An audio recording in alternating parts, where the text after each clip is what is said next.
안녕하십니까. 네, 오늘도 헬로 알고 유튜브 생중계로 중계되죠. 네, 실시간 라이브 설명회에 참석해주신 많은 분들께 진심으로 감사의 말씀드리겠습니다. 사실 작년부터 헬로 알고 굉장히 많은 설명회를 진행을 했었었고, 특히나 이제 학원에서 이제 오프라인 형태로 많은 설명회를 준비를 했었는데요. 작년에 제가 횟수를 세보니까 무려 80번이나 설명회를 진행을 했더라고요. 와, 정말 작년 한 해 동안 학부모님들께 많은 정보를 전달해 드리고자 열심히 달려왔다라는 생각이 듭니다. 사실 올해도 더 많은 풍성한 설명회 준비할 예정이었었는데요. 물론 아직 끝나지 않았습니다. 계속 준비할 예정이고요. 다만 장소가 오프라인에서 온라인으로 이렇게 코로나 때문에 바뀌었다라는 점 어머님 아버님들께서 참고해 주시면 좋을 것 같습니다. 근데 제가 저번에 정보올림피아드 설명회도 그렇고 이렇게 오프라인으로 하는 것이 아니라 온라인으로 이렇게 유튜브 생중계로 해봤는데요. 학부모님들 반응이 더욱더 뜨거운 것 같아요. 네. 그래서 앞으로는 오프라인 설명회가 아닌 온라인 설명회 중심으로 또 진행을 하지 않을까. 또 저희가 이런 설명회 자료들 뿐만 아니라 다양한 교육적인 자료들도 유튜브에 많이 업로드할 예정이거든요. 그래서 오늘도 이제 방송 시청하기 위해서 구독하기 누르셨을 텐데, 이제 저희 오늘 설명회 끝나고도 앞으로 헬로 알고 채널, 유튜브 채널에도 많은 관심 부탁드리겠습니다.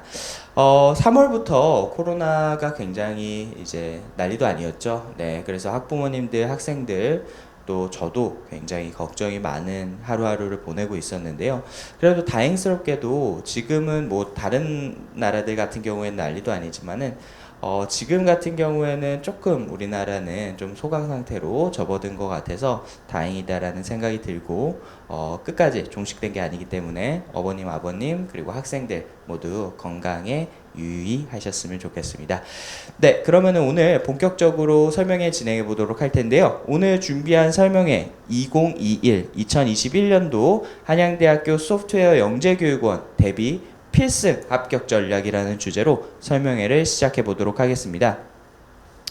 네, 그래서 한양대학교 소프트웨어 영재원, 사실 학부모님들의 관심이 굉장히 높은 그런 영재원 중에 하나입니다. 그래서 오늘은 헬로 알고에서 왜 한양대학교 소프트웨어 영재원이라는 주제를 가지고 설명회를 진행했는지, 또 한양대학교 소프트웨어 영재원 준비하기 위해서 어떤 과정들을 거쳐야 되고, 또 헬로 알고에서는 어떻게 준비를 할 예정인지에 대해서 자세하게 설명드리도록 하겠습니다. 네, 그럼 본격적으로 설명회를 시작하기에 앞서서요, 제 소개를 먼저 드려야 되겠죠? 네, 저는 헬로알고 잠실교육센터에서 원장을 맡고 있고요. 또 지금 함께 병행을 하고 있습니다. 서울대학교 안에서 소프트웨어 교육 스타트업 코드윙즈 대표를 맡고 있는 배민석입니다. 네, 저희가 오프라인 설명회를 할 때는요, 이렇게 인사를 드리고 나면은 정말 큰 박수 소리와 함께 이제 시작을 하게 되는데요. 아무래도 오늘은 그런 부분이 없다는 점이, 제가 이게 세 번째 설명회인데도 항상 좀 어색한 부분이 아닌가 싶습니다. 네, 원래는 이제 앞에 학부모님들도 많이 두고 이렇게 설명회를 진행을 해야 되는데, 지금 앞에 카메라 한 대 놓고 지금 이야기를 하고 있습니다. 그래서 많이 좀 어색한 부분이 있고 부족한 부분이 있을 수도 있는데요. 들으시는 어머님 아버님들께서 좀 너그러이 봐주시면 좋을 것 같고요. 오늘 굉장히 풍성한 내용 준비했습니다. 그래서 오늘 끝까지 함께 시청해 주시면 감사하겠습니다. 네, 그러면은 본격적으로 설명이 시작하기에 앞서서요, 헬로 알고에서 작년에 어떤 실적들을 만들어냈는지, 정말 저는 자신있게 지난 1년, 헬로 알고가 사실 작년 2월에 개원을 해서 이제 1년 조금 넘은 시점인데요.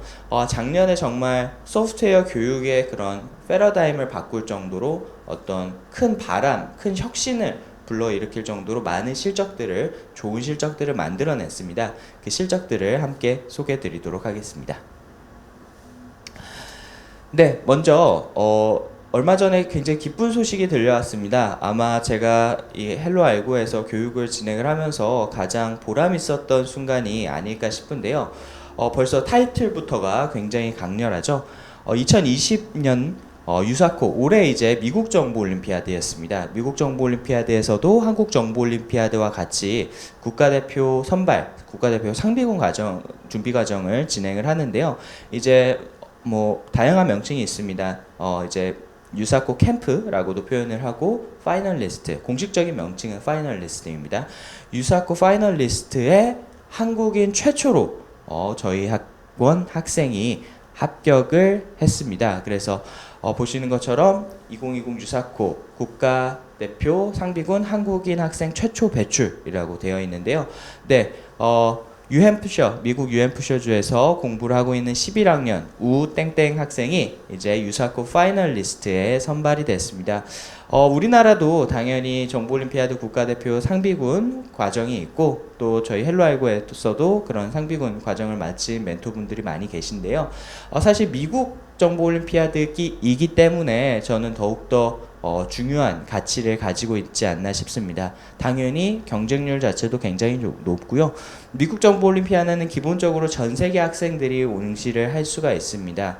그렇기 때문에 전 세계 학생들과 겨뤄서 이번에 파이널리스트 선발된 인원이 총 23명인데요. 그 23명 안에 들었다라는 것, 정말 헬로알고가 얼마나 높은 그런 교육적인 가치와 성취를 가지고 있는지 증명할 수 있었던 그런 좋은 기회였고요. 또 이 학생이 굉장히 똑똑하고 열심히 해준 친구였습니다. 그래서 이렇게 좋은 결과를 만들어내지 않았나 싶습니다. 네, 그래서 작년 유사코 실적 한번 소개해 드릴 텐데요. 당연히 한국 정부 올림피아드도 다음에 바로 뒤에 설명드리겠지만은 이번에 미국 정부 올림피아드 입상 성적 먼저 소개해 드리겠습니다.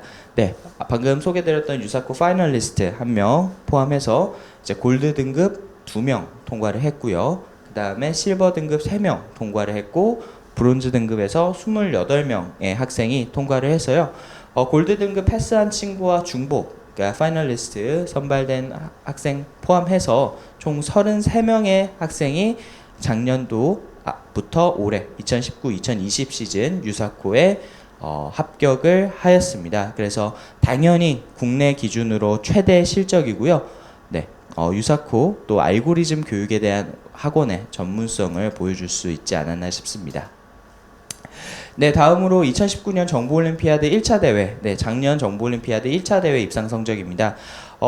작년 정부올림피아드 1차 대회 사실 이맘때쯤에 진행이 됐었어야 되거든요, 올해는. 근데 아시는 것처럼 코로나 때문에 정부올림피아드 일정이 조금 늦춰졌습니다. 그래서 그 부분에 대해서는 또 궁금해하시는 분들이 많이 계신데 저희가 추후에 다시 안내를 드리도록 하고요. 개원 한 10주 정도 남짓된 시점에서 이제 정부올림피아드 1차 대회가 진행이 됐었습니다, 작년에. 저희가 10주 만에 정말 놀라울 만한 결과를 만들어냈는데요. 결과 먼저 보시면은 금상 1명, 은상 5명, 동상 9명, 장려상 3명의 수상자, 총 18명의 수상자를 개원 10주 만에 저희가 배출해낼 수가 있었습니다.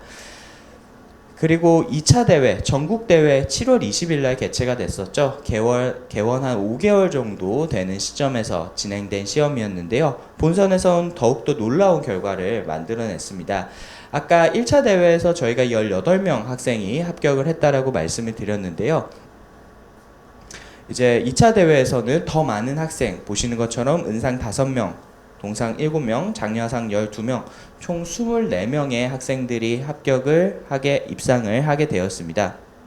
그래서 저희가 이제 1차 대회 때 정말 좋은 교육, 전문성 있는 교육을 진행을 한다라는 것이 소문이 났는지 2차 대회 때 더 많은 학생들이 함께 해주었고, 그렇기 때문에 이렇게 좋은 결과를 만들어낼 수 있지 않았나 싶습니다. 그리고 여기서 한 가지만 더 자랑을 하자면은요, 헬로알고가 작년 정부올림피아드 입상 실적 기준으로 해서 2차 대회 기준입니다. 2차 대회 기준으로 전국에서 한 3번째 정도 많은 입상자 수를 배출을 한 것으로 저희가 파악을 하고 있습니다. 근데 더 놀라운 사실은요, 저희가 초등부, 중등부 입상자 수 기준으로는 국내에서 가장 많습니다. 그렇기 때문에 뭐 사실 이제 다른 학원들에서도 좋은 학생들 또 잘 지도를 해주고 계시지만은 저희는 사실 개원한 지 얼마 되지 않았잖아요. 그렇기 때문에 주로 초중학생들의 비중이 상대적으로 좀 높습니다. 네, 그래서 이제 초중학생들이 정말 처음 시작하는 학생들부터 차근차근 학습을 해 나가면서 체계적인 커리큘럼을 바탕으로 또 좋은 멘토와 함께 좋은 강사와 함께 학습을 해 나가면서 누구나 이렇게 좋은 실적들을 만들어낼 수 있다라는 것을 증명했다라는 것에 작년에 굉장히 정보올림피아드 입상 성적에서 저희가 전체 순위로 1등을 하지는 못했지만은 굉장히 뜻깊은 그런 입상 결과가 나오지 않았나 싶고요. 저희가 그렇다고 고등부는 안 하냐? 고등부도 하고 있습니다. 네. 이번 입상 성적에 당연히 고등부도 있고요. 또 영재과고 학생부터 일반고 학생까지 함께 하고 있기 때문에 혹시 또 주변에 이제 또 실력 있는 또 이 교육에 이 공부에 관심이 많은 고등학생들이 있다라고 하면은 또 적극적으로 추천해 주시면은 저희가 또 그 학생과 함께 이렇게 좋은 실적 만들어낼 수 있도록 계속 노력하도록 하겠습니다. 네. 다음으로 이제 요즘 정보올림피아드만큼이나 관심이 많은 대회죠. 이제 NYPC 넥슨 청소년 프로그래밍 챌린지 프로그래밍 대회에서의 입상 결과입니다. 네, 본선에서 1명, 그 다음에 특별상 4명의 입상자를 배출을 하였고요. 네, 그리고 오늘 설명회 주제와도 관련이 있죠. 네, 대학부설 소프트웨어 영재교육원 부분에서 작년에 한양대, 서울교대, 서울여대 모두 합쳐서 39명의 그런 소프트웨어 영재원 합격생을 배출을 하였습니다. 그래서 한양대 소프트웨어 영재원에서 기초반 9명, 그리고 심화반 3명의 합격생을 배출하였고요. 서울여대 정보보호 영재원에서 3명, 그리고 서울교대 소프트웨어 영재원에서 과학영재원 안에 정보분과 2명을 포함해서 총 24명의 합격생을 배출을 하였습니다. 네, 그래서 저희가 이렇게 작년 1년 만에 이렇게 많은 그런 좋은 결과들을 만들어낼 수가 있었는데요.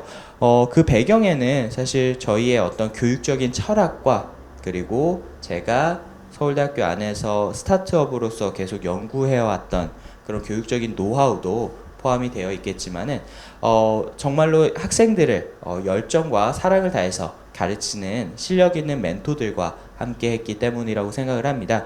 그래서 헬로알고에서 지금 수업을 진행하고 있는 헬로알고 멘토진에 대해서 소개해 드리도록 하겠습니다. 헬로알고는요, 정말 자신있게 국내 최고의 컴퓨터 영재들과 함께 우리 아이들을 지도를 하고 있습니다. 그래서 저희가 사실 개원했을 때 알고리즘에 대해서 설명을 하면서 이 공부는 정말 아무나 할 수 없는 공부다. 여기서 아무나 할 수 없다라는 것이 학생들이 아무나 할 수 없다라는 게 아니라 정말 고도의 사고력을 요구하는 그런 공부이기 때문에 정말 컴퓨터 영재들과 이 공부를 전문적으로 한 사람만이 교육을 진행을 할 수 있다, 이렇게 설명을 드렸는데요. 왜 제가 그렇게 말씀을 드렸는지 한번 멘토들 소개 들으시면서 보시면 좋을 것 같습니다. 네, 맨 처음으로 이제 홍성기 연구소장입니다. 네, 홍성기 연구소장은 서울과학고를 졸업을 하고 학부를 서울대학교 컴퓨터공학과를 졸업을 하였고요. 서울대학교 컴퓨터공학과 내 알고리즘 연구소에서 석사 과정을 마쳤습니다. 그래서 본인이 한국정보올림피아드, 미국정보올림피아드 좋은 입상 성적을 만들어낸 것뿐만 아니라 그 제자들이 미국 최고 명문대 컴퓨터 사이언스 학과 진학부터 유사코, 한국정보올림피아드 등 좋은 입상 및 입시 실적을 만들어내고 있습니다. 특히나 미국 정보올림피아드 분야에서는요, 대한민국 1타 강사라고 그렇게 불리울 정도로 어떤 알고리즘 교육에 대한 깊은 노하우와 실력, 전문성을 가지고 있는 멘토다라고 생각을 해주시면 좋을 것 같습니다. 네, 다음으로 박민수 멘토입니다. 박민수 멘토는 고려대학교 사이버국방학과 출신 멘토이고요. 경기과학고를 졸업을 하고 정보올림피아드 전국대회 고등부 은상, 그리고 국가대표 문제출제위원 조교로서 활동을 한 멘토입니다. 네, 다음으로 김영규 멘토입니다. 김영규 멘토 서울대학교 전기정보공학부 출신 멘토이고요. 서울과학고를 졸업을 하고 정보올림피아드 전국대회 고등부 은상을 수상한 멘토입니다. 네, 다음으로 제한재 멘토입니다. 제한재 멘토 고려대학교 컴퓨터학과 출신 멘토이고요. 네, 한국 디지털 미디어 고등학교를 졸업을 하였습니다. 디미고라고도 보통 이야기를 하죠. 네, 정보올림피아드 전국대회 고등부 은상, 그리고 국가대표 상비군 과정을 마친 멘토입니다. 네, 다음으로 신우석 멘토입니다. 신우석 멘토는 학부는 성균관대학교 반도체 시스템 공학과를 졸업을 하였고요. 네, 현재는 성균관대학교 전기정보컴퓨터공학과에서 석사 과정을 진행하고 있습니다. 경남과학고를 졸업을 하였고요. 정보올림피아드 전국대회 고등부 장려상을 수상한 멘토입니다. 네, 다음으로 최시원 멘토입니다. 최시원 멘토는 학부는 고려대학교에서 컴퓨터학과와 수학과를 복수 전공하였고요. 현재는 서울대학교 컴퓨터공학관의 전기정보공학과에서 석사 과정을 진행하고 있습니다. 네, 다음으로 신수원 멘토입니다. 신수원 멘토는 학부는 카이스트에서 기술경영학과와 전산학과, 컴퓨터공학과라고 보통 이야기를 하죠. 전산학과를 졸업을 하였고요. 현재는 카이스트의 전산학과 연구실에서 석사 과정을 진행하고 있습니다. 전남과학고를 졸업을 하였습니다. 네, 다음으로 이재준 멘토입니다. 이재준 멘토는 학부는 성균관대학교 반도체시스템공학과를 졸업을 하였고요. 현재는 성균관대학교 전기정보컴퓨터공학과에서 석사 과정을 진행을 하고 있습니다. 세종과학고를 졸업하였습니다. 네, 다음으로 손용석 멘토입니다. 손용석 멘토 경남과학고를 졸업을 하였고요. 성균관대학교 소프트웨어 학과 출신 멘토입니다. 스팀 관련해서 한국과학창의재단 이사장상 그리고 과학전람회에서 이제 과기정통부 장관상을 수상한 그런 실력 있는 멘토입니다. 네, 마지막으로 주현석 멘토입니다. 주현석 멘토 고려대학교 사이버국방학과 출신 멘토이고요. 네, 고려대학교 알고리즘 대회에서 2위를 기록할 정도로 알고리즘 역량이 굉장히 뛰어난 멘토이고 또 학습, 지도 경험이 굉장히 풍부한 멘토입니다. 네, 이렇게 헬로알고에서는 국내 최고 수준의 컴퓨터 영재들이라고 정말 표현할 수 있는 그런 멘토들과 함께 우리 아이들의 교육을 진행을 하고 있습니다. 그리고 이런 멘토들 뿐만 아니라 저희가 지속적으로 학습 컨텐츠와 그리고 이제 학습 시스템 이런 부분들을 개발하고 개선해 나가기 위해서 별도의 연구 조직을 두고 있는데요. 그 연구원분들도 함께 소개해 드리도록 하겠습니다. 네, 먼저 첫 번째로 최민기 연구원입니다. 네, 최민기 연구원 서울과학고를 졸업을 하였고요. 서울대학교 컴퓨터공학과 출신 연구원입니다. 네, 정보올림피아드 전국대회 고등부 은상 그리고 국가대표 상비군 과정을 마친 멘토입니다. 네, 두 번째로 김남일 연구원입니다. 김남일 연구원은 마찬가지로 서울과학고를 졸업을 하였고요. 고려대학교 사이버국방학과 출신 멘토입니다. 정보올림피아드 지역대회 1차 대회 고등부 동상을 수상하였고요. 또 서울과학고에서 R&E 이제 탐구논문 대회에서 최우수상을 수상한 멘토입니다. 네, 그래서 이렇게 연구진들까지 빵빵한 헬로알고에서 이제 우리 아이들을 최고의 멘토진과 함께 교육을 진행을 하고 있습니다. 그래서 이러한 멘토들의 전문성과 또 헬로알고의 교육적인 철학 그리고 교육의 깊이 알고리즘 교육에 대한 전문성 이런 부분들이 잘 가미가 됐기 때문에 작년 1년 만에 짧은 시간이었지만 좋은 결과를 만들어낼 수 있었던 걸로 말씀을 드릴 수 있을 것 같고요. 올해는 사실 정말 기대가 많이 됩니다. 사실 첫 단추라고 할 수 있는 정보올림피아드가 지금 코로나 때문에 조금 연기가 돼서 사실 잠정적으로 지금 아직 발표가 나오고 있지는 않은 상황인데 조금 아쉬운 점은 있지만은 그래도 올해 정말 더 많은 좋은 실적들 만들어낼 수 있을 것으로 기대하니까요. 오늘 설명회를 또 쭉 들으시고 또 한양대학교 소프트웨어 영재원 준비 전문성 있는 헬로알고와 함께 하고 싶으시다면은 많은 그렇게 문의 주시면 감사하겠습니다. 네, 그러면 본격적으로 오늘 설명의 주제이죠. 한양대학교 소프트웨어 영재원 왜 지금 시작해야 되는가, 왜 한양대학교 소프트웨어 영재원에 들어가야 되는가 라는 주제를 가지고 본격적으로 설명회를 시작해 보도록 하겠습니다. 본격적으로 설명회 시작하기에 앞서서 제가 Think Together 어머님, 아버님들과 또 학생들도 마찬가지죠. 함께 고민을 해보자라는 시간을 좀 가져보려고 합니다. 그래서 제가 한 가지 화두를 어머님, 아버님들께 이렇게 던져 볼 텐데요. 앞으로의 그런 시대 변화, 사회 변화 이런 부분들에 대해서 한번 고민을 해주셨으면 좋겠습니다. 사실 제가 첫 번째로 들고 온 사진은요, 이제 우리나라의 취업 현실이라는 주제를 가지고 제가 가져와 봤습니다. 이 사진은 위에 이렇게 현수막이 크게 걸려 있어서 아시겠지만은 이제 삼성 직무적성 검사, 이제 GSAT라고 표현을 많이 하죠. 이제 삼성 직무적성 검사를 통과해야만이 이제 삼성그룹에 입사를 할 수가 있게 되는데요. 정말 구름과 같은 인파가 이제 있고, 이 하나의 사진에서만 응시장이 있는 게 아니죠. 전국의 수십 개, 수백 개의 응시장에서 시험을 보는데 이렇게 많은 인파들, 즉 매년 수십만 명씩 이제 이 삼성 직무적성 평가 GSAT에 응시를 하게 됩니다. 정말 요즘 취업이 굉장히 어렵다는 사실은 다들 잘 알고 계실 거고, 이번에 코로나 때문에 정말로 취업을 준비하는 학생들, 아예 요즘은 코로나 때문에 채용을 안 하니까 정말 고생들을 많이 하고 있다라고 하더라고요. 그런 거 보면서 정말 이제는 비단 문송합니다. 문과라서 취업이 안 되는 것뿐만 아니라 이공계를 나오더라도 취업이 안 되는 것이 좀 보편화된 그런 일상이 아닌가라는 생각이 들 정도로 좀 안타까운 부분들이 있는데요. 근데 이제 이렇게 어려운 와중에도 취업이 굉장히 잘 되고 또 모셔가려고 하는 그런 곳이 있습니다. 정말 딴 세상이 저는 펼쳐지고 있다라고 말씀을 드리고 싶은데요. 뭐 오늘 설명회를 들으시는 분들께서는 다들 잘 아시겠죠? 네, 바로 소프트웨어와 관련된 개발자 직군입니다. 그래서 제가 얼마 전에 뉴스를 보면서요, 이 기사가 참 와닿더라고요. 제목 보시면 아시겠지만 내 자식은 꼭 개발자로, 코로나19에도 개발자의 몸값은 천정부지라는 기사가 얼마 전에 나왔습니다. 그래서 아까 코로나 때문에 사실 제조업 기반의 회사들 같은 경우에는 대부분 문을 닫거나 아니면은 이제 신규 채용을 안 하는 그런 경우가 굉장히 많은데요. 이 와중에도 굉장히 바쁘고 또 사람이 없어서 지속적으로 채용을 하고 있는 그런 산업 분야가 있습니다.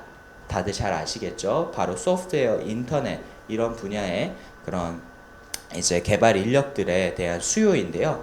보시는 것처럼 이제 카카오 같은 경우에는 이번에 채용을 계속 진행을 했죠. 네이버 같은 경우에도 마찬가지고요.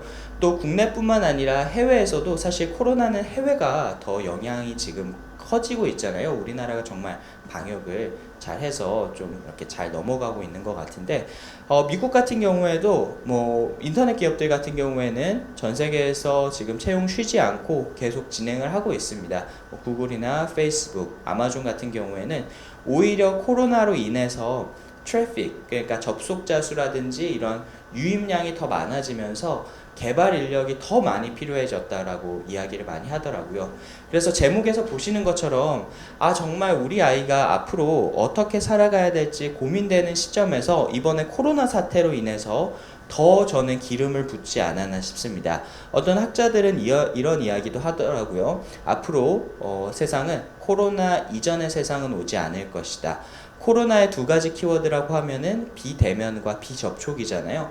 비대면과 비접촉을 가장 잘할 수 있는 그런 분야가 바로 소프트웨어와 인터넷 분야겠죠. 그래서 이렇게 코로나로 인해서 세상의 변화가 조금 더 가속되고, 그러한 와중에 학부모님들이 이제는 개발자를 한번 시켜볼까가 아니라 보시는 것처럼 내 자식은 꼭 개발자로, 머스트, 반드시 개발자로 키워야 되겠다라는 생각의 전환이 이번 코로나로 인해서 한 번 더 가속화되지 않았나. 1차 물결이 알파고에서 왔다면은요, 이번 2차 물결은 이제 코로나에서 오지 않았나 싶고, 또 3차 물결이 뭐가 올지는 모르겠지만은 3차 물결 정도 오면은 대부분의 학부모님들이 이런 소프트웨어 교육과 특히 이 알고리즘 교육에 많은 관심을 가지시지 않을까라고 기대를 하고 있습니다. 네, 그리고 삼성 같은 경우에도 아까 제가 삼성 직무적성 검사 사진 보여드렸잖아요. 삼성 같은 경우에도 이제 끊임없이 소프트웨어 인력에 투자를 하고 있습니다. 그래서 보시는 것처럼 이제 삼성 소프트웨어 아카데미를 개설을 해서 직접 비용을 투자하면서 이제 인력을 길러내고 있고요. 매년 100만 원씩 지원금을 주면서 무료가 아니죠. 100만 원씩 지원금을 더 주는 거죠. 주면서까지 이제 청년들의 소프트웨어 인력 개발을 위해서 교육 프로그램을 진행을 하고 있습니다. 그리고 이제 한 가지만 더 말씀드리면은요, 소프트웨어 개발 인력 같은 경우에는 삼성 소프트웨어 개발 직군에 지원을 할 때는 GSAT 직무적성 검사를 보지를 않습니다. 네, 그러면 뭘 보냐? 뒤쪽에서 설명드릴 텐데요. 소프트웨어 이제 역량 평가 코딩 테스트를 통해서 이제 선발을 하게 되고요. GSAT를 면제하고 내가 실력이 있어서 코딩 테스트만 통과를 하면은 언제든지 삼성에 지원을 할 수가 있다라는 부분이 어떻게 보면 개발자들한테 더 메리트를 주는 거죠. 이렇게 기업들도 끊임없이 개발에 투자를 하고 있다라고 보시면 될 것 같습니다. 네, 그리고 이렇게 산업의 변화뿐만 아니라 이런 산업에서 원하는 그런 인재를 길러내기 위해서 대학가에도 변화의 바람이 불고 있는데요. 뭐 제가 기사를 하나 더 가져왔는데 이제 문과생들도 단순히 이제 교양으로서 요즘은 이제 프로그래밍이 대부분의 학교에 교양 필수 과목으로 지정이 되는데요. 단순히 교양이 아니라 내가 정말 이 공부를 안 하면 먹고 살기 어렵겠구나 라는 생각에서 복수 전공이라든지 심화 전공으로 컴퓨터공학을 수강을 하는 학생들이 굉장히 많아지고 있다. 이런 부분들도 기사를 통해서 확인을 하실 수가 있을 겁니다. 그리고 이것이 진짜 요즘 대학가에 불고 있는 하나의 큰 변화의 바람이다 라고 이해해 주시면 좋을 것 같아요. 네, 그러면은 이제 산업의 변화를 한번 살펴봤으니까요. 이제 대학의 변화도 한번 살펴볼 텐데요. 여기서 제가 퀴즈 하나 드리겠습니다. 제가 오프라인 설명회를 할 때는 이렇게 퀴즈를 내면은 맞추신 분들 제가 선물도 드리고 있는데요. 오늘은 조금 아쉽게도 선물은 드리지 못하지만은 그래도 한번 맞춰보시면 좋을 것 같습니다. 네, 지금 현재 기준으로 소프트웨어 중심대학 과연 몇 개나 있는지 알고 계신 분 계실까요? 네, 알고 계신 분이 계시다면은 채팅창에 한번 적어주시면 좋을 것 같아요. 네, 30개, 35개, 40개, 50개. 네, 정답은 네, 지금 현재 소프트웨어 중심 대학은 총 40개가 운영이 되고 있습니다. 그래서 서울 안에 있는 명문대부터 지방의 거점 국립대까지 많은 학교들이 소프트웨어 중심 대학으로 선발이 되어 있고요. 소프트웨어 중심 대학 같은 경우에는 이제 정부에서 지원을 많이 받습니다. 그래서 많은 학교들이 소프트웨어 중심 대학이 되기 위해서 많은 투자들을 진행을 하고 있고요. 특히나 이제 뭐 이름만 들어도 다 아시는 그런 대학들, 뭐 고려대, 경희대, 국민대, 동국대, 서강대, 칼스트, 이대, 한양대, 성대, 중대 이런 명문 대학들이 모두 다 소프트웨어 중심 대학 안에 포함이 되어 있습니다. 그래서 소프트웨어 중심 대학이 왜 이렇게 증가를 할까? 처음에는 사실 10개, 15개 대학으로 시작을 했거든요. 근데 매년 꾸준히 추가적으로 선발을 하면서 소프트웨어 중심 대학이 이렇게 늘어나고 있고, 이렇게 늘어나게 된 이유에는 정부에서도 소프트웨어 중심 대학을 늘려나가고 싶지만은 대학에서도 사실 소프트웨어 중심 대학을 원하고 있습니다. 그럼 왜 정부도 대학도 이런 프로그램을 원할까라는 부분을 한번 생각을 해볼 필요가 있을 것 같은데요. 네, 결국에는 이런 앞에서도 보셨던 것처럼 지금 소프트웨어의 인력 자체가 굉장히 부족한 시점입니다. 그리고 이런 고민하시는 어머님, 아버님들 계신 것 같아요. 지금 이제 부족하다고 해서 막 길러내면은 향후에는 오히려 남아 돌지 않을까? 라는 그런 걱정도 많이 하시는데요. 저는 이번에 코로나 사태도 이제 부모님들이 겪으셔서 아시겠지만은 이거는 아예 산업적인 패러다임이 바뀌는 것이기 때문에 단순히 어떤 지역적인 그런 수요 공급의 그런 차이가 아니라 앞으로 전반적으로 소프트웨어 인력에 대한 부족은 지속될 예정이고, 그게 지금 모르겠어요. 이 다음 세대는 사실 잘 모르겠지만은 지금 우리 아이들 세대 때는 큰 영향은 끼치지 않을 것이다. 오히려 저는 우리 아이들 세대 때 더욱더 부족해지는 현상이 더 커질 것이다 라고 예상을 하고 있습니다. 네, 그래서 이제 이러한 변화 속에서 컴퓨터공학과 및 관련 학과의 인기도 굉장히 높아지고 있는데요. 한커버그, 설파고, 한국의 저커버그, 서울대의 알파고를 꿈꾸면서 이제 컴공과의 인기가 의대를 넘본다라는 그런 내용입니다. 그래서 서울대 컴공과 정시 기준으로 100분위 커트라인을 보시면은요, 2016년에 1.2%, 2017년에 0.55%, 2018년에 0.4%, 그리고 2019년에 0.13%까지 떨어졌습니다. 그래서 0.13% 정도면은 이제 고려대학교 의대 정도 수준이거든요. 사실 저 때만 하더라도, 그리고 부모님 세대 때도 아마 기억하시겠지만은 이제 대형 학원들의 배치표, 정시 배치표 보면은요. 이제 제일 위에 이제 서울권의 의대, 서울대 의대부터 쭉쭉쭉 나오고요. 그 다음에 지방대 의대 쭉쭉쭉 나오고, 그 다음에 이제 서울대 뭐 전기정보공학과나 수학과 뭐 이런 학과들이 이제 위치를 하게 되었습니다. 공대는 사실 어떻게 보면은 의대 벽을 넘을 수가 없었었는데요. 그게 이제 알파고 이후부터 본격적으로 바뀌기 시작해서 서울대 컴공과의 인기가 점점점 올라가게 됩니다. 그래서 지금 올해 배치표를 보시면은요, 서울권 의대에 쭉쭉쭉 있고요. 그 다음에 두 개 학과가 포함이 되어 있습니다. 바로 서울대 컴퓨터공학과와 고려대학교 사이버국방학과가 들어가 있고요. 그 밑에 또 다시 지방대 의대가 쭉쭉쭉 나오는 형태로 해서 지금 정시 배치표가 나오고 있는 것을 작년에 확인을 했습니다. 굉장히 놀라운 결과가 저는 아닐까 싶은데요. 이제는 어떤 우리 사회 엘리트 그룹의 그런 패러다임이 좀 바뀌고 있다, 판도가 바뀌고 있다라고 저는 생각을 해요. 예전 같은 경우에는 문과는 법대, 이과는 의대를 졸업하는 것이 내가 의사가 되고 어떤 법과 관련된 직업을 선택하는 것과는 별도로, 그거와는 별도로 굉장히 내가 엘리트로서 이렇게 활동을 할 수 있는 기회가 많았었는데요.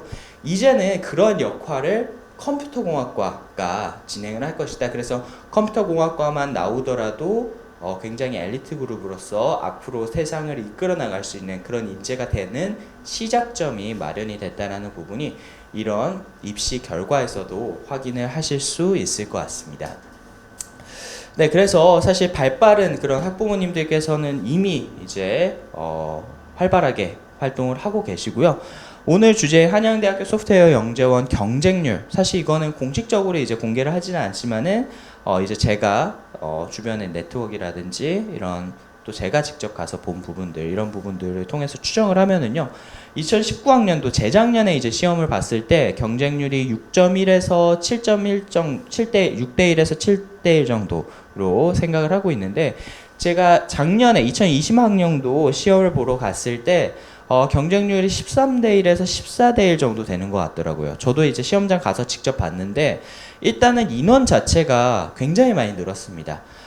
보통 100명 정도 선발을 하게 되면은 제가 재작년에 갔을 때만 하더라도 5, 600명 되겠다, 그렇게 봤었는데요. 올해 같은 경우에는 인원 자체 스케일이 다르더라고요. 적어도 1000명은 되겠다라고 생각을 했는데, 제 주변에 이렇게 저희 학원에 지원한 학생들부터 해서 주변에 이렇게 확인을 해보니까 한 13대 1에서 14대 1 정도로 무려 1년 만에 영재원 경쟁률이 2배 가까이 높아졌다.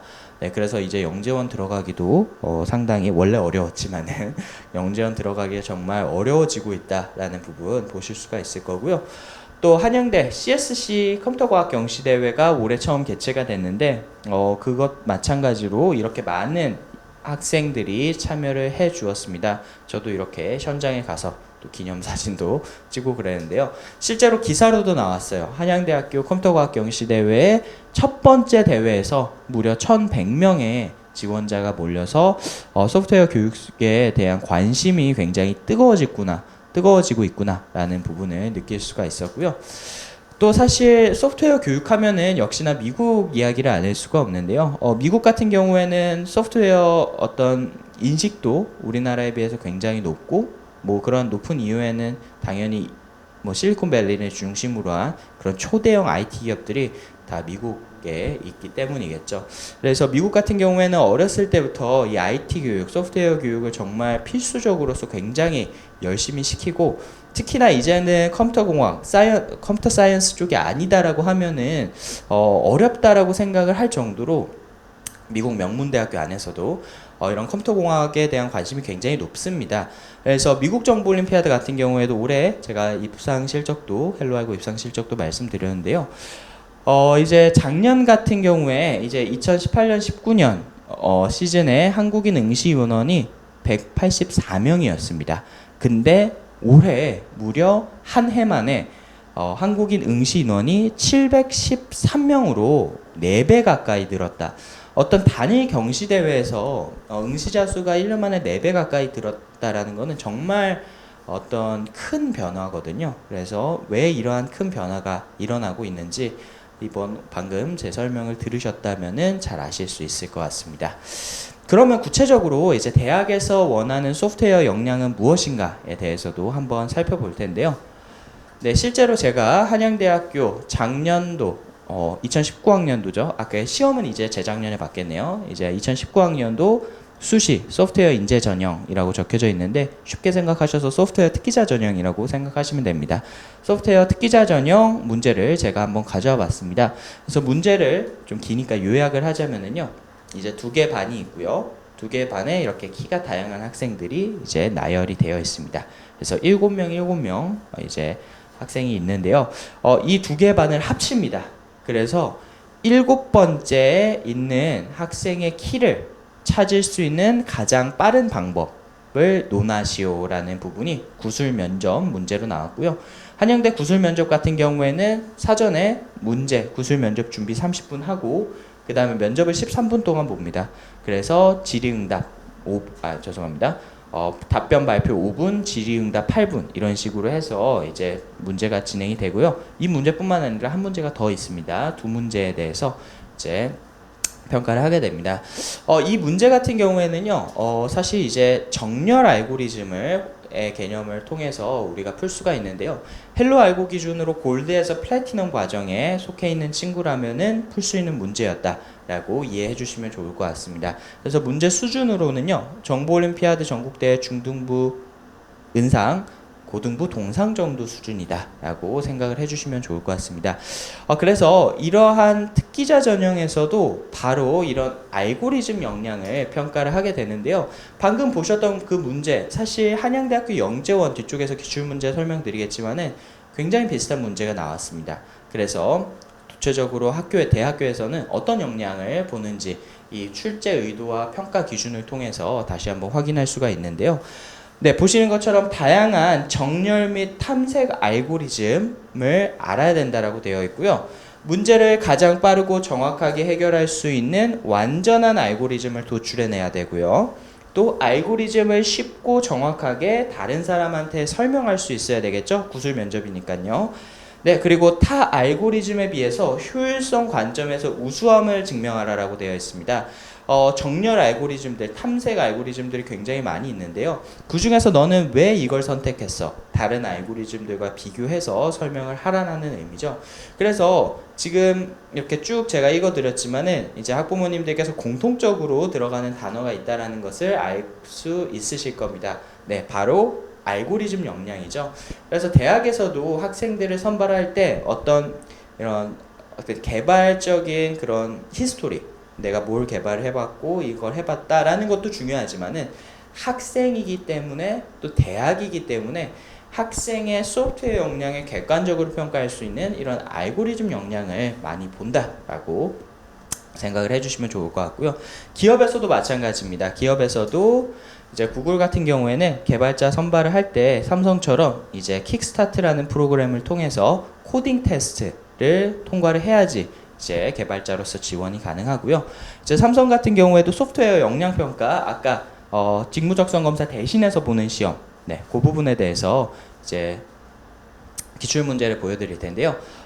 이제 테트로미노라고 이제 해서 테트리스 블럭들을 테트로미노라고 합니다. 이 블럭들을 어떻게 쌓아야지 이제 무너지지 않고 계속 블럭을 깨가면서 쌓을 수 있겠느냐라는 그런 알고리즘을 짜라라는 문제였고요. DFS 깊이 우선 탐색 알고리즘을 통해서 이제 풀 수가 있고 헬로 알고 기준으로 골드 과정에 속해 있는 문제라고 보시면 될 것 같습니다. 그리고 정보올림피아드 전국대회 중등부 동상 정도 수준의 문제라고 보시면 될 것 같고요. 네, 두 번째로 이제 카카오에서 진행하는 블라인드 채용 문제입니다. 물론 뭐 제가 제일 쉬운 문제를 가져왔기는 했지만은요, 그래도 정말 쉽더라고요. 네, 그래서 설명드리겠습니다. 네, 이 문제 같은 경우에는요, 0과 1로 이진수로 이루어진 이런 암호가 있고요, 5 곱하기 5로 구성이 되어 있습니다. 이런 암호 블록 두 개를 합쳐서 새롭게 생성된 이 암호 블럭의 숫자는 무엇인가, 암호 코드는 무엇인가 라는 그런 문제였고요. 이 문제는 사실 비트 현상과 배열 알고리즘을 사용해서 헬로 알고 기준으로는 실버 과정을 마친 친구라면 누구나 풀 수 있는 그런 문제였습니다. 그리고 문제 수준으로 봤을 때는 정보올림피아드 전국대회 초등부 동상 정도 수준으로서 수준이 굉장히 높지는 않습니다. 카카오 같은 대형 IT 기업에서 보는 코딩 테스트지만은 테스트의 난이도가 그렇게 높지 않다라는 점, 물론 가장 쉬운 문제입니다. 뒤쪽에서 어려운 문제들도 물론 있고요. 그러니까 이 정도의 수준을 풀기 위해서 헬로 알고의 어떤 체계적인 커리큘럼을 따라가게 되면은 실버 과정이라고 했을 때 헬로 알고의 브론즈 10주, 실버 10주, 총 20주 정도 과정만 마치더라도 이렇게 카카오에서 진행하는 코딩 테스트에 이렇게 문제를 해결해 나갈 수 있는 그런 역량이 갖춰진다라는 부분이거든요. 그래서 어렸을 때부터 알고리즘 역량을 차근차근 쌓아놓게 되면은 또 정보올림피아드라는 그런 기준을 가지고 공부를 해 나가면은 보시는 것처럼 이제 어떤 대학에서 원하는 역량, 또 기업에서 원하는 역량이 길러지게 되고, 그게 조금 더 밑으로 내려오면은요, 사실 영재원 입시에도 직접적인 영향을 끼칩니다. 그래서 바로 뒤쪽에서 그 부분과 관련된 내용 설명드리도록 하겠습니다. 네, 그래서 지금까지 좀 길게 제가 어떤 이슈에 대해서 말씀을 드렸는데요. 결국에는 저는 이 말씀을 드리고 싶습니다. 왜 소프트웨어 영재원에 가야 되는가? 왜 한양대학교 영재원을 지금 시점에서 준비를 해야 되느냐라고 했을 때, 왜 한양대학교 소프트웨어 영재원을 지금 준비해야 되는가? 저는 두 가지 관점에서 좀 말씀을 드리고 싶어요. 첫 번째는 지금 준비해야 된다는 조금 더 단기간적인 부분에 있어서, 사실 한양대학교 입시가 뒤쪽에서 보시면 아시겠지만 10월 정도에 진행이 되거든요. 이 10월 정도에 진행되는데 왜 벌써 5월부터 진행을 하나요? 라고 했을 때 알고리즘 역량이라는 부분이 뒤쪽에서 말씀드릴 겁니다. 하루아침에 완성이 되지가 않습니다. 그러니까 단순히 시험 공부하는 것이 아니라 역량을 쌓는 시간이 필요하다는 게 첫 번째고요. 그럼 두 번째 이슈, 왜 우리 아이가 앞으로 살아가는 데 있어서 이런 쭉쭉쭉 진행을 하게 될 텐데, 지금 우리 아이가 왜 한양대학교 소프트웨어 영재원, 비단 한양대학교뿐만 아니라 소프트웨어 영재원에 지원을 해야 되는가라고 했을 때 저는 이 말씀을 드리고 싶습니다. 소프트웨어 영재교육원 입학이 어떤 시발점이 돼서 영재과학고 입학과 또는 일반고를 진학을 하더라도 정보 영재로서 역량을 발휘하고, 그 다음에 소프트웨어 중심 대학에 진학을 하고 초일류 ICT 기업에 취업을 하는 것으로서 이러한 부분들을 관통하는 정보 영재로 가는 핵심 열쇠, 시작점이 바로 소프트웨어 영재교육원에 들어가는 것이다 라는 부분입니다. 그래서 넓게 봤을 때 왜 소프트웨어 영재원에 지금 우리 아이가 지원을 해야 되는가 라는 부분에 있어서 이러한 맥락으로 어머님들께서 이해를 해주시면 좋을 것 같습니다. 네, 그러면은 본격적으로 이제 정말로 왜 한양대학교 소프트웨어 영재원인가 라는 부분에 대해서 설명을 드리도록 할 텐데요. 네, 먼저 오늘 이제 설명회를 들으시는 학부모님들 중에서 아직 소프트웨어 영재원은 둘째치고 이제 영재원에 대한 전반적인 이해가 부족하신 분들도 많이 계실 것 같아요. 항상 그러시더라고요. 그래서 먼저 영재원에 대한 좀 전반적인 내용 간단하게만 살펴보고 넘어가 보도록 하겠습니다. 먼저 영재원은요, 이제 설립 주체별로 두 가지로 나눌 수가 있습니다. 대학 부설과 그다음에 교육청 부설 영재원으로 나눌 수가 있겠는데요. 어떤 게 더 학부모님들이 선호하실까요? 네. 물론 학부모님들마다 차이는 있겠지만 보통의 학부모님들 같은 경우에는 이제 대학부설 영재원을 조금 더 희망을 하십니다. 아무래도 대학부설이 커리큘럼이라든지 학생들의 그런 입학하는 학생들의 수준이라든지 이런 부분들이 교육청보다는 조금 더 높다라고 많이 이야기를 하기 때문에 보통 대학부설 영재원을 많이 선호하시고 계시고요. 또 입시 같은 경우에도 이게 시즌이 또 잘 맞물려 있습니다. 그래서 9월에서 10월 대학 부설 영재원 입시하고요. 그 다음에 입시 결과가 이제 11월까지 해서 쭉 나오면은 11월, 12월부터 이제 교육청 영재 선발을 합니다. 그래서 대학 부설에서 열심히 준비해서 도전했다가 조금 결과가 아쉬웠던 친구들 같은 경우에는 또 교육청 영재를 지원하는 방식으로 이제 진행이 많이 돼서 보통 학부모님들은 이제 대학부서 영재원을 많이 선호를 하시는데요. 교육 내용별로 봤을 때 이제 영재교육과 같은 경우에는 정통적으로 이제 수학 중심으로 많이 운영이 되고 있습니다. 그래서 수학 영재원 그리고 거기서 파생해서 이제 융합으로 많이 가고 있는데요. 이러한 수학 영재원 중심에서 이제 새로운 다크호스가 나타났죠. 바로 소프트웨어 영재원이 신설이 돼서 운영이 되고 있습니다. 그래서 소프트웨어 영재원 같은 경우에는요, 이제 아직까지 많지는 않은데요. 지금 이제 서울권 소프트웨어 영재교육원에 대해서 정리를 해드릴 텐데, 혹시 오늘 설명회를 들으시는 분들 중에 사실 서울 소재가 아니신 분들 같은 경우에는 이제 한양대 영재원 지원이 어렵습니다. 그래서 혹시라도 그런 분들이 계시다라고 하면은 그냥 영재원에 대한 전반적인 좀 이해를 하시는 시간으로 가져가 주시면 좋을 것 같고요. 이런 경우는 가능합니다. 우리 아이가 학교는 서울 소재인데 집은 경기도다. 학교 기준으로 진행이 되기 때문에 서울 소재에 있는 학교에 재학 중인 학생이라면은 한양대 소프트웨어 영재원 지원 가능하다라는 점 참고로 해주시면 좋을 것 같고요. 네, 먼저 첫 번째로 오늘 주제이죠. 한양대학교 소프트웨어 영재원이 있고요. 우리나라에서는 최초로 허가받은 소프트웨어 영재원입니다. 네, 두 번째로 서울여대 정보보호 영재원, 화이테커 영재원이라고도 하죠. 이 영재원 같은 경우에는 다른 영재원들과는 조금 결이 달라요. 다른 영재원들은 초중등 중심으로 선발을 하게 되는데 서울여대 같은 경우에는 중고등 중심으로 선발을 한다라는 점이 다르다라는 거 참고해 주시면 좋을 것 같고요. 네, 그 다음에 가천대학교 과학영재원. 가천대 같은 경우에는 서울하고 경기에서 모두 선발을 하죠. 그렇기 때문에 제가 서울권에 포함을 시켰고요. 가천대 과학영재원 같은 경우에는요, 기본적으로 마찬가지로 수과학 중심이지만은 이제 소프트웨어 융합 부분이 있습니다. 그 부분을 말씀드리고 싶었고요. 그 다음에 작년에 새롭게 신설된 그런 영재원이죠. 서울교대 소프트웨어 영재원이 있습니다. 서울교대가 기본적으로 예전부터 수과학 영재원이 굉장히 셌었던 학교인데요. 그 수과학 영재원과는 별도로 이번에 소프트웨어 영재원이 생겼다라는 부분, 오늘 서울교대 소개도 잠깐 드릴 거니까요. 뒤쪽에서 자세하게 말씀드리도록 하겠습니다. 네, 그러면은 이렇게 한양대, 서울여대, 가천대, 서울교대 이렇게 소프트웨어 영재원 또 관련된 영재원을 운영하는 학교들이 많이 있는데요. 왜 그러면 헬로알고에서는 한양대 소프트웨어 영재원을 강력히 추천드리느냐라고 했을 때 바로 넘버원 소프트웨어 영재원이기 때문입니다. 이 넘버원이라는 의미는요, 가장 먼저 생겼기 때문에 넘버원이 아니죠. 어떤 학생들의 들어가는 수준이라든지 교수진, 학습 커리큘럼 이런 부분들을 종합적으로 평가를 했을 때 소프트웨어 영재원에서 넘버원은 한양대구나 라고 저희가 판단을 하고 있고, 아마 대부분의 학부모님들도 좀 그런 부분들 공감하시지 않을까 싶습니다.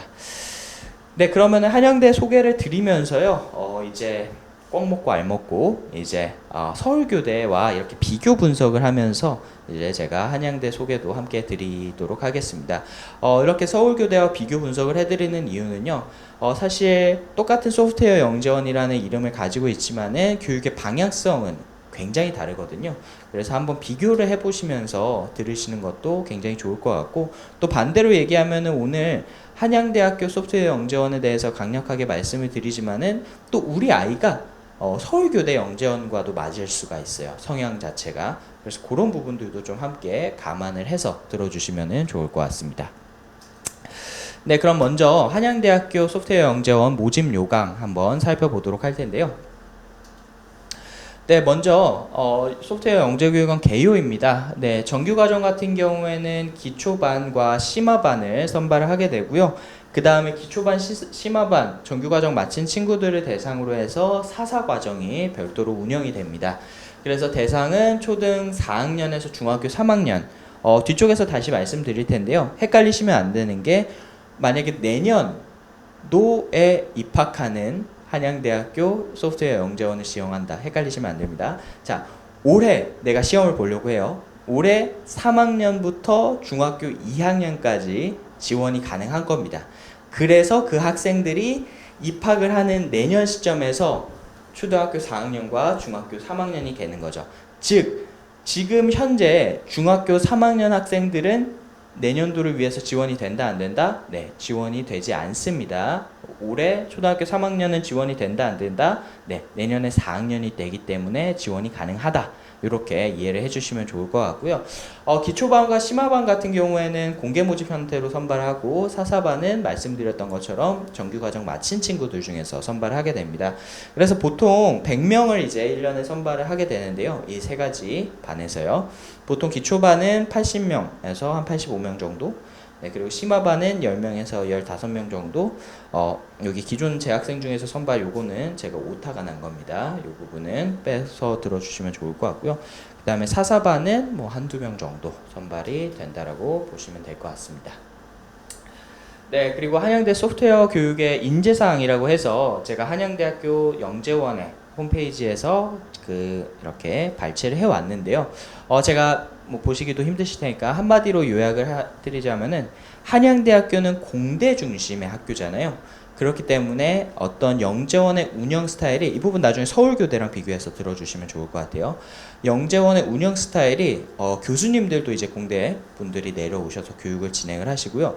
어떤 컴퓨터 공학의 엔지니어링 관점, 프로그램 개발, 알고리즘 이런 쪽에 초점이 많이 맞춰져 있습니다. 그래서 정말 어떤 커리큘럼도 뒤쪽에서 보여드리겠지만은 어떤 전산과 관련된 또 컴퓨터 시스템과 관련된 이런 부분들에 대해서 굉장히 관심이 많고 또 그런 부분들에 역량이 있는 학생들을 선발하는 것이 이제 한양대학교 소프트웨어 영재원의 방향성이다 라고 생각을 해주시면 좋을 것 같습니다. 네, 그리고 자격 조건 다시 한번 설명드릴 텐데요. 뭐 아까 말씀드렸던 것처럼 서울특별시 교육청 소속의 학교 재학 중인 학생들로 지원하는 시점에서 초등 3학년부터 중학교 2학년까지 지원이 가능하다라는 부분입니다. 그래서 내년에 초등학교 4학년부터 중학교 3학년까지 교육 프로그램을 운영을 하게 되는 거죠. 네, 전반적인 학사 일정 보시면은요. 이 부분은 뒤쪽에서 모집 요강하고 같이 설명드릴 텐데요. 결국에는 이제 3월에 입학을 해서 12월에 과정이 끝난다라고 보시면 될 것 같고요. 그 중간에 모집은 언제 하느냐가 사실 중요하겠죠. 지금 듣고 계신 분들 같은 경우에는요. 그래서 보통 설명회를 9월 말에서 10월에 진행을 합니다. 그래서 작년 같은 경우에는 10월 5일 날 진행을 했고요. 그 다음에 원서 접수는 9월 30일부터 10월 11일까지 진행을 했습니다.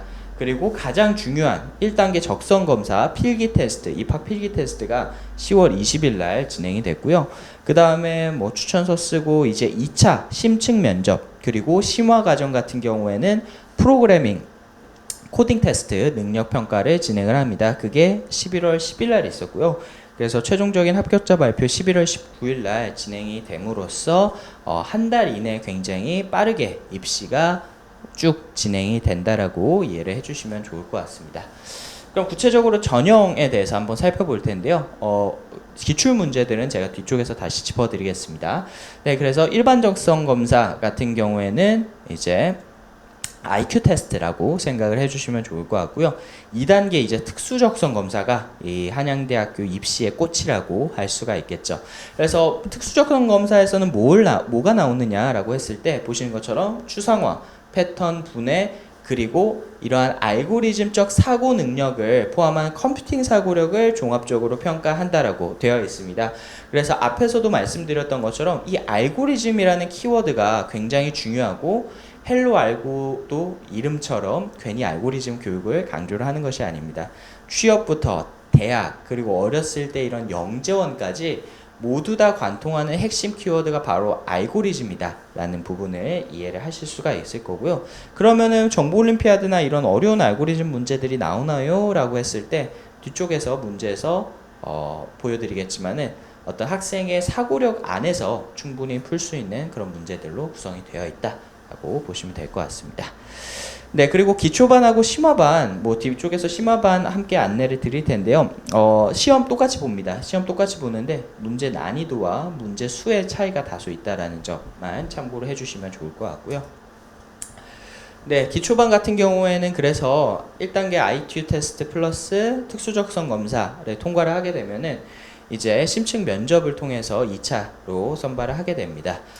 그 반면에 이제 심화반 같은 경우에는요, 면접뿐만 아니라 한 가지 더 보는 게 있는데요. 바로 프로그래밍 능력 검사라는 프로그래밍 코딩 테스트를 보게 됩니다. 그래서 이런 코딩 테스트는 이제 정보 올림피아드 유형의 그런 문제들, 알고리즘 문제들로 나오게 되고요. C, C++ 언어 또는 파이썬으로 선택을 해서 이제 시험의 응시가 가능하다라고 보시면 될 것 같고, 심층 면접 부분은 앞에서 말씀드렸던 이제 앞에서 보셨던 기초반이랑 동일하게 진행이 됩니다. 그래서 인성이라든지 뭐 자소서 기반의 소프트웨어 활동 경험, 그리고 이제 1단계 인적성, 특수정성 검사 풀면서 구술 면접 형태로 어떻게 풀어나갔는지 이런 부분들이 종합적으로 평가를 하게 되고요. 사실 심화반이기 때문에 굉장히 수준이 높지 않을까라고 생각을 하시는 분들이 많이 계신데, 특히나 이 프로그래밍 능력 검사 부분 걱정을 많이 하시더라고요. 근데 걱정하실 필요가 전혀 없는 게, 아까도 말씀드렸던 헬로알고 기준으로 실버반에 있었던 친구가 그러니까 저희가 작년에 총 3명의 학생이 합격을 했잖아요. 한 명은 이제 굉장히 좀 잘하는 학생이었어요. 정보 올림피아드에서 입상하는 친구였고, 나머지 2명의 학생들은 작년에 실버반 수준에서 공부를 했었던 친구들이 합격을 다 했습니다. 그렇기 때문에 마찬가지로 헬로알고의 체계적인 커리큘럼에 따라서 프로그래밍 알고리즘 역량을 쌓게 되면은 충분히 도전해볼 만한 그런 과정이 바로 심화반이다. 또 이렇게 생각을 해주시면 좋을 것 같습니다. 네, 그래서 커리큘럼을 전반적으로 한번 살펴볼 텐데요. 아까도 말씀드렸던 것처럼 엔지니어링 중심의 그런 커리큘럼이 굉장히 많습니다. 그래서 처음에 이제 프로그래밍 부분에 대해서 진행을 하게 되고요. 그 다음에 전산수학 부분, 또 알고리즘이 아시겠지만 수학과 굉장히 밀접한 관련이 있습니다. 전산수학 부분 하고요. 그 다음에 뭐 정보보호라든지 데이터과학, 알고리즘 캠프 이렇게 체험 중심 활동, 그리고 마지막에 컴퓨터 시스템 이라는 주제를 가지고 이제 쭉 학습을 하게 됩니다. 그래서 내용들을 쭉 보시면 아시겠지만요, 굉장히 좀 무거운 주제들이 많이 있어요. 그래서 어떤 컴퓨터에 대해서 깊이 있는 고찰과 프로그래밍과 이런 부분들을 정말로 좋아하는 학생이라면은 한양대학교 영재원에서 한번 지원을 해보시는 게 좋을 것 같다 라는 말씀 드리도록 하고요. 그 다음으로 이제 서울교대 소프트웨어 영재원 모집 요강도 한번 비교 분석해 보도록 하겠습니다. 네, 우선은 많은 분들이 아직도 헷갈려 하시는 분들이 계신 것 같더라고요. 네, 서울교대는요, 말씀드렸던 것처럼 기본적으로 과학영재원이 굉장히 세죠. 과학영재원 안에 수학분과, 과학분과, 그리고 정보분과가 있습니다. 그래서 처음에 영재원이 생겼을 때 가장 많이 주셨던 부분이 이 정보분과가 소프트웨어 영재원으로 바뀐 것이냐, 뭐가 다르냐, 이렇게 말씀을 많이 주셨는데요. 쉽게 설명드리면 정보 같은 경우에는 이제 한양대 스타일에 가깝다라고 보시면 될 것 같아요. 그리고 이 과학영재원과는 별도로 소프트웨어 영재원이 따로 운영이 되고 있습니다. 그 점 참고를 해주시면 좋을 것 같고요. 그리고 한양대 같은 경우와의 차이가 또 여기서 한 가지 더 드러나는데, 한양대 같은 경우에는 선발할 때 100명 모집을 한다 그러면은 초등 3학년부터 중학교 2학년까지 시험을 본다라고 했을 때 합교급 구분 없이 선발을 합니다. 그렇기 때문에 아무래도 조금 초등 저학년 학생들의 비중이 좀 적고 고학년 학생들의 비중이 좀 높은데요. 실제로 이제 들어가 보면은 초등 4학년 학생들이 그렇게 많지는 않습니다. 근데 서울교대 같은 경우에는 학교급 단위로 이제 20명씩 초등 4학년부터 중학교 2학년까지 선발을 하거든요. 그렇기 때문에 좀 우리 아이가 어리다라고 하면은 서울교대를 지원해 보시는 것도 좋은 전략이다. 한양대는 어렸을 때 가능은 하나 경쟁이 사실 굉장히 치열하다라는 부분 이해해 주시면 좋을 것 같습니다. 네, 다음으로 교육 목표 및 인재사항, 이것도 마찬가지로 제가 서울교대 홈페이지에서 이제 발췌를 해 왔는데요. 또 내용이 많으니까 한마디로 요약을 해드리자면은, 서울교대는 한양대와 다르게 공대 베이스가 아니라 교원분들이 교육적인 관점에서 접근을 많이 하시죠. 그렇다 보니까 소프트웨어 교육에서 공교육 소프트웨어 교육에서 지향하는 창의, 융합 이런 쪽에 교육적인 초점을 맞춰서 소프트웨어 영재원을 운영을 하고 있습니다. 그래서 뒤쪽에 커리큘럼 보시면 그 차이를 느끼실 수가 있을 텐데요. 당연히 소프트웨어 영재원이기 때문에 소프트웨어 관련된 수업이 가장 많기는 하지만은 그 외에도 수학 융합 수업, 과학 융합 수업, 체험학습 이런 부분들도 수학, 과학 융합해서 함께하는 그런 수업들이 굉장히 많습니다. 그래서 한양대학교가 어떤 공학적인 관점에서 좀 깊이 있게 뚫고 들어간다라고 하면은 서울교대 같은 경우에는 융합에 초점이 맞춰져 있다라는 그런 큰 방향성의 차이가 있다라는 거, 그리고 교수진 같은 경우에도 서울교대는 교원분들이 지도를 하시고 한양대는 공대 교수님들이 지도를 하신다라는 것도 마찬가지로 큰 차이점 중에 하나다라고 이해를 해주시면 좋을 것 같습니다. 네, 그러면 서울교대 작년도 일정 한번 살펴볼 텐데요. 서울교대가 한양대보다는 조금 일찍 시작했습니다. 그래서 서류 접수 9월 27일부터 10월 2일까지 진행이 됐고요. 1차 시험을 10월 13일 날 진행을 했고, 합격자 발표 10월 25일 날 나오고, 면접평가, 2차 평가죠. 면접평가가 11월 2일, 그리고 최종 합격자 발표가 11월 8일 날 나는 것으로 마찬가지로 굉장히 한 달 이내 타이트한 일정으로 진행이 됐었습니다. 네, 마찬가지로 지원 자격도 한양대랑 동일합니다. 네, 서울시 소재의 초등 3, 4, 5, 6 중학교 1학년, 서울교대는 중학교 2학년까지만 운영을 하니까요. 이렇게 운영을 하고 있다라는 점 참고해 주시면 좋을 것 같고요. 제가 서울교대는 바로 예시 문제를 하나 보여드릴게요. 뒤쪽에 한양대랑 또 비교해서 보시면 좋을 것 같은데, 먼저 서울교대 같은 경우에는요, 아까 말씀드렸던 것처럼 융합, 창의 이런 쪽에 초점이 맞춰져 있다고 말씀드렸잖아요. 그래서 이제 이런 문제들이 나옵니다. 사람이 직접 재난 현장에 투입될 경우 위험하거나 시간이 소요가 많이 되기 때문에 어떤 재난 로봇을 만들어야 되는지에 대해서 서술하시오, 이런 부분들이죠. 그래서 학생들이 어떤 창의, 융합 이런 부분들을 통해서 어떤 문제를 해결해 나갈 수 있는 그런 부분들을 서술해서 쓰게 하라, 이런 지필 시험이 나오게 되고요. 그래서 이런 유형의 문제들이 어디서 나왔느냐라고 했을 때 소프트웨어 교육에 조금 관심 가지신 어머님들은 아시겠지만은 서울교대에서 소프트웨어 사고력 올림피아드라는 대회를 엽니다. 그 사고력 올림피아드 유형의 문제와 굉장히 비슷하다라고 생각을 해주시면 좋을 것 같고, 서울교대 쪽 준비를 하시려고 하는 학부모님들께서는 서울교대 소프트웨어 사고력 올림피아드 한번 지원해 보시고 준비를 좀 해보시면은 아마 도움이 많이 되실 겁니다. 네, 다음으로 한양대 소프트웨어 영재원 키워드, 합격 키워드와 그 다음에 어떤 문제들이 나오는지, 또 헬로아이고에서 어떤 프로그램으로 대비하는지에 대해서 소개해드리고 마치도록 할 텐데요. 네, 뭐 지금까지 제가 많이 강조를 들었었던 단어입니다. 한양대학교 영재원에 합격하기 위한 단 하나의 키워드를 꼽으라면요, 네, 바로 알고리즘 역량을 꼽을 수가 있겠는데요. 어떻게 그러면 알고리즘과 관련된 문제들이 나오느냐라는 부분 한번 살펴보겠습니다. 이 문제는 이제 한양대학교 홈페이지에서 볼 수 있는 기출문제 예시 문제이고요. 아까 또 잠깐 보여드렸던 한양대학교 특기자 전형 문제와 굉장히 유사합니다. 한번 살펴볼게요. 이제 영재원에 2개의 학급이 있다고 하네요. 아까도 2개였죠. 또 100명의 학생들이 이렇게 키 순서대로 있다라고 합니다. 아까는 7명 있었었죠. 네, 그래서 이 2개 반을 합쳤을 때 100번째로 키가 작은 학생을 어떻게 찾을 수 있을지, 또 10번째로 키가 작은 학생은 어떻게 찾을 수 있을지, 또 학급의 인원이 1000명으로 각각 늘어나서 총 2000명이 됐을 때 1000번째로 위치한 학생은 어떻게 찾을 수 있을지 생각해 보시면 아까 문제와 100% 거의 99% 동일하다라고 생각을 해주시면 좋을 것 같아요. 그래서 이 문제 역시 마찬가지로 정렬 알고리즘을 활용을 해서 푸는 문제였고요. 두 번째 문제는 이제 타조알이 얼마나 단단한지 실험해보는 그런 문제입니다. 그래서 광수라는 학생이 32층 건물이 있고요. 타조알이 있을 때 이 타조알이 예를 들어서 3층에서는 안 깨졌는데 4층에서 떨어뜨렸을 때 깨졌어요. 그러면은 4층 높이의 단단함을 가지고 있다, 이렇게 해석할 수 있는 건데요. 그래서 어디서 깨지느냐라는 걸 찾기 위한 그런 문제입니다. 그래서 타조알이 1개 있을 때는 몇 번 실험을 해야 되느냐, 뭐 최악의 경우에는 32층에서 깨질 수도 있기 때문에 32번 실험을 해야 되겠죠.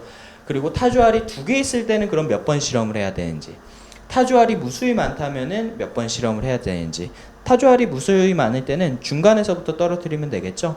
깨지면은 16층에서 떨어뜨려서 깨지면은 8층, 안 깨지면은 24층, 또 8층에서 깨지면은 4층, 안 깨지면은 12층, 이런 식으로 이제 풀어나가는 것을 우리가 이진 탐색이라고 합니다. 그래서 이진 탐색 알고리즘을 활용을 해서 이런 문제들을 풀라는 거였고요. 사실 예시 문제가 사실 실제 기출 문제보다는 좀 어렵게 지금 보여지고 있습니다. 이러한 문제들 같은 경우에는 사실 학생들이 뭐 앞에 정렬 알고리즘, 뭐 이진 탐색 알고리즘, 이걸 사실 100% 이해하고 푸는 친구들이 많지는 않을 거거든요.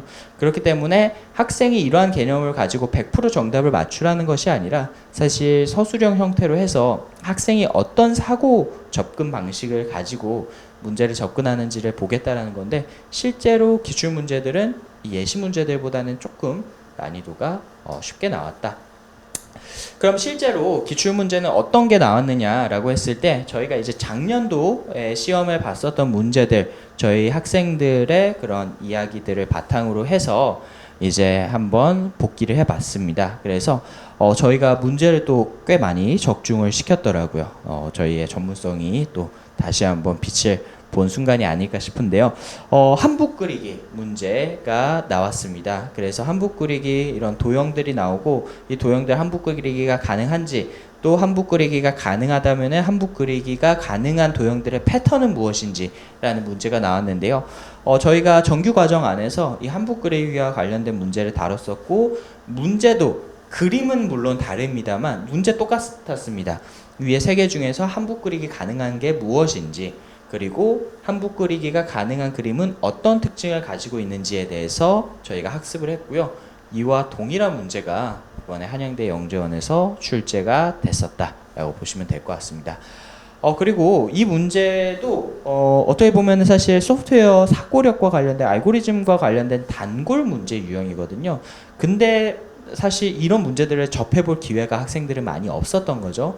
전구 켜기 문제라고 해서 가운데 스위치를 누르면은 양쪽이 켜지거나 꺼지는, 그래서 총 몇 번 스위치를 눌러야지 모든 전구를 다 켤 수 있는지에 관련된 문제였습니다. 네, 그래서 이 문제 마찬가지로 학생들이 시험 끝나고 와서 전구 켜기 문제 나왔다고 그렇게 해서 역시나 이제 쪽집게가 따로 있는 게 아니죠. 네, 이런 전국혁이 문제도 이제 저희가 적중을 시켰는데요. 저희가 이렇게 전문성을 가지고 연구를 함으로써 문제들을 선발하고 이것을 이제 정규 과정에서 학습을 하게 되는데, 뭐 저희가 당연히 뭐 맨땅에 헤딩을 해서 만든 건 아니겠죠. 저희가 이러한 좀 높은 적중률을 만들어낼 수 있었던 이유, 바로 이제 커리큘럼에 대한 분석이 있었기 때문입니다. 그래서 한양대학교에서 이제 제가 그대로 홈페이지에서 발췌를 해온 건데요. 한양대학교는 이런 교육을 합니다 해서 미국 CSTA, 그리고 영국의 CAT, 그리고 커리큘럼에 기초를 하고, 또한 존스 홉킨스 대학의 CT와 영재원 프로그램을 참고하여 아래와 같이 6개의 학습 영역의 교육을 운영합니다라고 되어 있는데요. 이제 뭐 해외 유학 쪽이나 영재 교육 쪽에 관심이 많으신 학부모님들은 이 존스 홉킨스 대학의 CTY 프로그램 굉장히 다들 잘 아실 거라고 생각이 됩니다. 미국 영재교육원 프로그램 중에서 가장 공신력 있는 그런 프로그램이라고 할 수 있겠죠. 그래서 한국에서도 이 CTY 프로그램 많이 지원을 하시는데요. 이제 존스 홉킨스 대학 CTY의 영재원 선발할 때 좀 CT, Computational Thinking 관련해서 나오는 문제 유형이 이런 문제들입니다. 알파벳 순으로 1000장짜리 전화번호부가 있을 때 어디가 A고 어디가 뭐 F인지 이런 부분들이 표시가 되어 있지는 않은 거죠. 존의 이름을 가장 빨리 찾을 수 있는 방법에 대해서 논하시오라는 문제입니다. 정답이 있는 건 아니겠죠. 하지만은 추구하고자 하는 방향성은 있습니다. 한번 풀어보시면 좋을 것 같은데요. 아까 타조열 문제랑 사실 비슷한 문제거든요. 이제 보통 엉뚱한 답을 내는 친구들은 빨리 넘긴다, 뭐 이렇게 대답을 하는 친구들도 있고, 근데 이제 최악의 경우에는 한 장씩 넘겼을 경우에는 1000번을 해야 되고, 또 조금 센스가 있는 친구들은 2장씩 넘긴다, 그러면 500번을 이제 실행을 해야 되는데요. 이제 이 문제를 10번 만에 풀 수 있는 방법이 있습니다. 네, 바로 절반씩 펼치는 거죠. 그래서 절반씩 펼치면은 모든 페이지에, 어떤 페이지에 존의 이름이 있더라도 10번 만에 찾을 수가 있습니다. 이런 부분들이 이제 알고리즘적인 문제 해결 역량인데요. 이런 부분들이 바탕이 돼서 이제 교육이 진행이 되고 저희도 문제가 나올 것이라고 예상을 하고 이 CTY의 기출 문제라든지 그런 유사 문제들을 저희가 이제 연구를 해서 이제 교육 프로그램에 적용을 해서 운영을 하고 있습니다. 네, 다음으로 프로그래밍 능력 평가 문제입니다. 프로그래밍 능력 평가는 사실 헬로 알고 정규 과정에서 굉장히 많이 다루는 그런 알고리즘 프로그래밍 부분이기 때문에 이제 아까도 보여드렸던 것처럼 대부분의 학생들이 좀 수월하게 이번에 볼 수 있었던 것 같고요. 이 문제는 이제 자판기의 거스름돈을 계산해주는 프로그램을 만들라는 거였고, 이 문제는 완전 탐색 알고리즘을 활용을 해서 문제를 풀 수가 있습니다. 네, 두 번째로 이제 이 문제 같은 경우에는 이제 격자 무늬의 공간에 이제 펌프와 이제 돌이 바위가 있고요. 이 바위를 피해서 펌프 간의 파이프를 연결해서 이제 최소 경로로 파이프를 연결하라라는 그런 문제입니다. 이 문제 같은 경우에도 너비 우선 탐색 BFS를 활용을 해서 BFS 알고리즘을 활용을 해서 풀 수가 있는 문제였고요. 이런 문제들 다 헬로 알고 정규 과정에서 다루기 때문에 이제 헬로 알고에서 함께 공부를 한 친구라면은 프로그래밍 능력 검사도 두려워할 필요가 없다. 작년에 많이 합격했다. 이렇게 이해를 해주시면 좋을 것 같습니다. 그래서 저희가 이러한 한양대학교 문제들을 대비하기 위해서 이제 어떤 과정을 진행을 하는지에 대해서 소개해 드리도록 하겠습니다. 네, 먼저 헬로 알고 정규 과정은요, 크게 두 가지 단계로 구성이 되게 됩니다. 그래서 1주차부터 12주차까지는요, 컴퓨팅 사고력 기초 역량을 함양할 수 있는 그런 프로그램들로 준비가 되어 있고요. 아까 말씀드렸던 특수적성 검사, CTY 유형의 컴퓨팅 사고력 문제들, 그리고 이산수학 기반의 수학적 사고력을 함께 기릅니다. 기출 문제들을 살펴보면은요, 수학적인 베이스가 조금 더 요구되는 문제가 있고 컴퓨팅 사고력이 조금 더 요구되는 문제가 있는데요. 그 명확하게 사실 구분하기보다는 두 개의 역량이 함께 성장을 해야지만이 알고리즘 역량을 길러 나갈 수가 있습니다. 그래서 저희가 이 두 가지 영역을 함께 학습을 하게 되고요. 자, 한양대학교 필기 대비를 위해서 컴퓨팅 사고력 및 알고리즘 핵심 유형 10가지 부분에 대해서 학습을 하고 뭐 그래프나 이제 조합 또 동적 계획법 이런 부분들에 대한 이산수학 개념들도 함께 학습을 하게 됩니다. 네, 다음으로 이제 2단계 부분 13주차에서 20주차로 넘어가게 되면은요, 이제 시험 유형 기반의 알고리즘 심화 학습이 진행이 되게 됩니다. 그래서 실제 시험 유형의 알고리즘 문제들, CTY 특수적성 검사 문제들 2시간 정도 학습을 하고요. 그 다음에 매주 이제 과제로 IQ 테스트 문제들이 나가게 됩니다. 그래서 그 IQ 테스트에 대한 문제풀이 30분 동안 진행을 하는 것이 2단계에서의 그런 학습 과정이다 라고 생각을 해주시면 좋을 것 같습니다. 네, 그래서 저희는 정규 과정에서 이 교재를 사용을 합니다. 창의적인 문제 해결 능력을 키워주는 IT 퍼즐, 줄여서 IT 퍼즐 교재라고도 많이 이야기를 하는데요. 이 교재 안에는 아까도 보셨던 그런 알고리즘적인 개념들을 학생들이 쉽게 또 직관적으로 이해를 할 수 있도록 알고리즘 개념들이 쭉 준비가 되어 있습니다.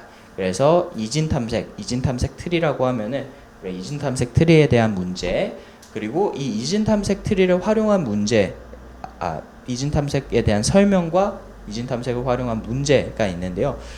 이진 탐색이 의외로 쓰이는 곳이 굉장히 많습니다. 그래서 아까처럼 이렇게 어떤 위치를 빠르게 찾아 나가기 위해서도 사용을 하지만은요, 예전에 아마 학부모님들 또 학생들 같은 경우에 한 번씩 풀어보셨을 문제, 선교사와 식인종 문제라고도 보통 이야기를 하죠. 선교사가 3명, 식인종이 3명 섬에 있고 2명이 탈 수 있는 보트가 있을 때 반대편 섬으로 모두 다 이동할 수 있는 방법을 찾으시오. 단 선교사의 숫자보다 식인종의 숫자가 많으면은 식인종이 선교사를 잡아먹는다. 이 문제 아마 한 번씩은 풀어보셨을 것 같습니다.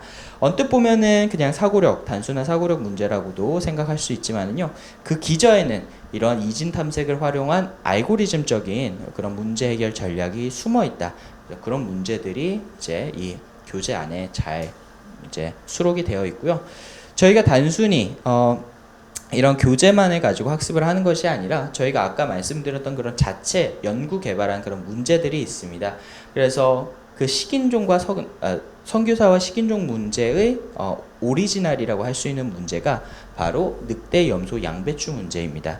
그래서 늑대와 염소와 양배추가 있을 때 반대편 섬으로 어떻게 옮기느냐, 근데 조건이 있죠. 늑대랑 염소랑만 있으면은 늑대가 염소 잡아먹고, 염소랑 양배추가 있으면은 염소가 양배추 먹고, 이런 죄악 조건이 있을 때 이제 반대편 선으로 옮기는 거. 이게 이제 아까 말씀드렸던 그런 이진 탐색 트리를 활용한 선교사와 식인종 문제의 원조격이라고 할 수가 있겠는데요. 이런 유사 문제들을 이제 많이 접하게 됩니다. 그리고 심화 문제들까지 저희가 함께 해서 학생이 알고리즘 역량을 프로그래밍이 아니라 이런 필기, 구술 이런 형태로, 서술 형태로 이해할 수 있도록, 익혀나갈 수 있도록 하는 프로그램이 정규 프로그램이다 라고 생각을 해주시면 좋을 것 같습니다. 네, 그리고 한양대 파이널 과정 같은 경우에는요, 저희가 시험 4주 전부터 운영하는 특강 프로그램입니다. 그래서 알고리즘 실전 역량을 배양하는 데 초점이 맞춰져 있고요. 네, 파이널 과정 같은 경우에는 이제 실전적인 부분들, 그래서 IQ 테스트 50분, CTY 특수적성 검사 50분, 그리고 문제풀이 50분, 이런 식으로 해서 한 회차마다 모의고사를 하나씩 푼다라는 개념으로 그렇게 진행이 되는 과정입니다. 네, 그리고 헬로알고 같은 경우에는요, 단순히 교육 프로그램뿐만 아니라 저희가 지원부터 어떻게 보면 합격까지 모든 과정에 대해서 프로그램을 운영을 하고 있습니다. 그래서 자소서 첨삭 같은 경우에도 당연히 도와드리고 있고요. 참고로 그냥 자소서 작년도 문항을 보시면은요, 뭐 매년 똑같습니다, 사실. 네, 한양대학교 소프트웨어 영재원에 지원하는 동기에 대해서 서술해 주세요. 그러니까 1번이었고요. 2번 같은 경우에는 자신이 잘하는 강점과 못하는 약점에 대해서 기술하시오. 3번은 컴퓨터 과학과 관련된 본인의 경험, 그리고 평소 흥미를 가지고 있었던 분야나 문제에 대해서 기술하시오. 4번, 앞으로 하고 싶은 일 혹은 해보고 싶은 일에 대해서 구체적으로 기술하시오. 이렇게 4가지 문항별로 500자 작성하는 것이 이제 자기소개서 문항이었습니다. 그래서 자기소개서 같은 경우에도요, 저희가 이렇게 문항별로 첨삭 지도를 다 해드리고 있습니다. 그래서 지원하실 때 의외로 학부모님들이 자기소개서 작성에 좀 걱정을 많이 하시더라고요. 근데 헬로알고가 도와드릴 테니까요, 걱정하지 마시고 적극적으로 지원해 주시면 좋을 것 같습니다. 네, 그리고 자소서 첨삭까지 마치면은 최종적으로 이제 면접이 있죠. 그래서 저희가 면접 대비도 함께 진행을 하고 있습니다. 그래서 헬로알고 면접 프로그램 같은 경우에는요, 기본 면접 예절부터 기출문제 대비까지 함께 진행을 하고 있으니까요, 이러한 전반적인 지원부터 합격까지의 모든 프로세스를 헬로알고에서 도와드리고 있습니다. 그래서 이번에 한양대 소프트웨어 영재원 지원하시겠다고 오늘 설명회를 들으시면서 마음을 굳히신 학부모님들이 계시다면은요, 헬로알고와 함께 해주시면은 합격 가능성이 가장 높지 않을까 싶습니다. 네, 그래서 이제 설명의 내용은 이것으로 마치도록 하고요. 이제 한양대학교 소프트웨어 영재원 정규 과정 개강 안내 드리고 마치도록 하겠습니다. 네, 한양대학교 소프트웨어 영재원은요, 이제 토요일 반과 일요일 반으로 저희가 나눠서 운영을 할 예정이고요. 개강은 이제 다음 주 토요일입니다. 5월 16일, 그리고 일요일 반 같은 경우에는 5월 17일 날 개강을 할 예정인데요.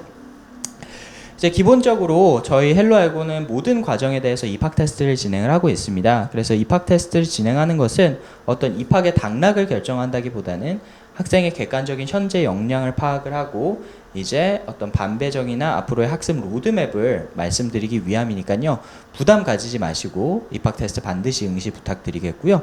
입학 테스트는 뭐 코딩과 관련된 그런 부분들 나오지 않습니다. 저희 입학 테스트는요, 앞에서 보셨던 그런 컴퓨팅 사고력, 퀴즈와 같이 이제 풀 수 있는 문제들로 구성이 되어 있거든요. 그래서 준비 하나도 안 하고 오셔도 돼요. 학생의 역량을 평가하기 위함이니까요, 준비 하나도 안 하고 오셔도 괜찮습니다. 오셔서 학생이 재미난 퀴즈 풀듯이 이제 1시간 동안 필기 시험 보는 것으로 입학 테스트가 진행이 되게 됩니다.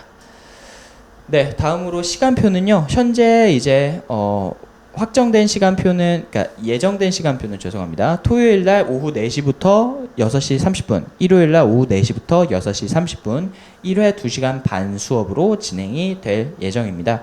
그 정원은 저희가 10명으로 딱 지켜서 운영을 하니까요, 빨리 신청을 해주시는 게 좋겠죠. 네, 그래서 모든 입학과 또 입학 관련된 문의, 또 입학 테스트와 관련된 신청은 저희가 오늘 온라인 설명회이기 때문에 전화 상담으로 진행을 하고 있습니다. 그래서 오늘 헬로 알고 설명회를 들으시면서 이제 궁금하신 점이나 한번 지원을 해보고 싶으신 학부모님들께서는요, 여기 전화번호 02-6479-3400번으로 전화를 주시면은요, 자세하게 안내를 드리도록 하겠습니다. 네, 그래서 이제 저희 운영 시간은요, 저희가 주말에도 이제 학원을 운영하기 때문에 저희는 월요일 날 휴관입니다. 그래서 월요일 날 제외하고요, 화요일부터 일요일까지, 평일은 화요일, 금요일, 화요일부터 금요일까지 오후 1시부터 밤 10시까지, 그리고 주말 토요일 일요일은 오전 10시부터 밤 10시까지 운영하니까요, 시간도 한번 확인해 보시고 연락 주시면 좋을 것 같아요. 네, 그리고 마치기 전에 저희가 5월 16일 날 한양대 소프트웨어 영재원 데뷔반도 오픈을 하지만은 또 헬로 알고 정규 과정도 오픈을 하게 됩니다. 그래서 정규 과정 오픈하는 것도 간단하게 소개드리고 마치도록 하겠습니다. 네, 그래서 뭐 저희 정규 커리큘럼은요, 뭐 앞에서 보여드렸던 것처럼 서울대학교 컴퓨터공학과 알고리즘 연구소 연구원과 또 정보올림피아드 국가대표 상비군 출신이 3년간 함께 연구 개발해온 그런 체계적인 커리큘럼으로 구성되어 있습니다. 그래서 초등 저학년 알고리즘 지니어스 과정부터 국가대표를 준비할 수 있는 그런 부분들까지 총 8단계로 구성이 되어 있고요. 이제 초등 저학년 지니어스 과정, 그리고 파이썬으로 프로그램과 알고리즘 기초 학습을 하는 엘리트 과정, 그리고 브론즈 과정부터는 쭉 위에는 이제 정보올림피아드 중심의 정규 과정이 구성이 되어 있습니다. 그래서 저희가 이제 홈페이지 들어가 보시면 이렇게 전체적인 커리큘럼과 커리큘럼에 대한 상세한 내용들을 확인하실 수 있을 텐데요. 초등 저학년 지니어스 과정은 이제 지니어스 과정, 그리고 초등 5학년부터 보통 권장학년으로 엘리트 과정과 한양대 영재원 과정, 그리고 정보올림피아드 정규 과정과 정보올림피아드 초등, 중등, 고등 특강, 그리고 유사코 미국 정보올림피아드 준비 과정, 그리고 뭐 소프트웨어 특기자 전형을 준비하기 위한 부분, 또 학생부 종합 전형을 준비하기 위한 이런 프로젝트 과정까지 저희가 다양하게 준비가 되어 있습니다. 그래서 한번 홈페이지 들어가셔서 저희 전반적인 커리큘럼에 대한 부분들 한번 살펴보시면 좋을 것 같고요. 저희가 또 이번에 온라인으로 이제 학습을 할 수 있는 닥터 알고라는 온라인 교육 플랫폼을 오픈을 하였습니다. 그래서 동영상 강의, 그리고 헬로 알고에서 실제로 수업 시간에 사용하는 그런 알고리즘 문제들이 체계적으로 정리가 되어 있기 때문에요, 닥터 알고에서 좀 거리가 있으신 분들 같은 경우에는, 또 시간이 많이 없으신 분들, 이런 분들 같은 경우에는 닥터 알고 플랫폼에서 동영상 강의와 내가 원하는 시간 원하는 장소에서 이렇게 알고리즘 학습을 하실 수 있는 플랫폼이 오픈이 됐다라는 점도 함께 안내를 드리도록 하고요. 네, 그리고 이제 온라인으로 또 학습을 하다 보면은 막히는 부분들이 있잖아요. 아무래도 이 공부는 수학 공부와 다르게 뭐 다른 선생님한테 물어보기도 좀 어렵고, 뭐 학부모님들이 잘 아시는 것도 아니고 친구도 많이 없고, 그렇다 보니까 그런 부분들을 실시간으로 저희가 해결을 해주기 위해서 또 진이라는 학습 지원 프로그램을 운영을 하고 있습니다. 이 부분은 이제 또 별도로 이제 닥터 알고 사용하시는 분들은 이제 구매를 해주셔야 되기는 하는데요. 저희 최고 수준의 멘토들이 실시간으로 다음 보시는 것처럼 채팅으로 질문 답변을 해줍니다. 그래서 궁금한 점이 있을 때 바로바로 학생의 궁금증을 해결하고 알고리즘 공부를 즐겁게 또 계속 이어나갈 수 있도록 진입 프로그램도 운영을 하고 있고요. 닥터 알고 홈페이지 주소입니다. 그래서 닥터 알고 안에 저희 또 헬로 알고의 전반적인 커리큘럼도 함께 소개가 되어 있으니까요, 기록해 두시고 앞에 helloalgo.co.kr 저희 학원 홈페이지고요. 요 앞에 study.helloalgo.co.kr 요것만 이제 붙여주시면 됩니다. 네, 그리고 마지막으로 이제 헬로알고에서 국내 최초로 이제 한국정보올림피아드 1차 대회 전국 모의고사를 실시를 합니다. 그래서 전국 대회로 온라인으로 진행이 되고요. 아무래도 정보올림피아드가 지금 기약이 없다 보니까 저희가 이렇게 운영을 국내 최초로 이제 전국 모의고사를 실시를 하게 되었습니다. 그래서 저희 알고리즘 연구소 연구원들이 정말 정보올림피아드 문제들보다 더 좋은 문제들, 더 편리한 시스템으로 모의고사를 진행을 할 예정인데요. 일단은 접수 기간은 지금 현재 진행이 되고 있고요. 이제 시험 일정은 5월 23일 토요일부터 5월 26일 화요일까지 4일간 온라인으로 진행이 되게 됩니다.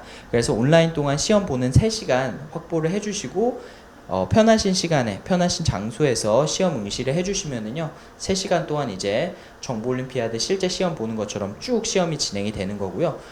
토요일부터 화요일 사이에 언제든지 접속해서 시험 응시가 가능하십니다. 그래서 언제든지 응시가 가능하고 원하는 장소에서 보실 수 있고 접속해서 문제 시작하면은 3시간 동안은 쭉 카운트가 이제 갑니다. 그래서 중간에 멈췄다가 볼 수가 없기 때문에 3시간 시험 볼 수 있는 시간을 확보를 해주시는 게 중요하고요.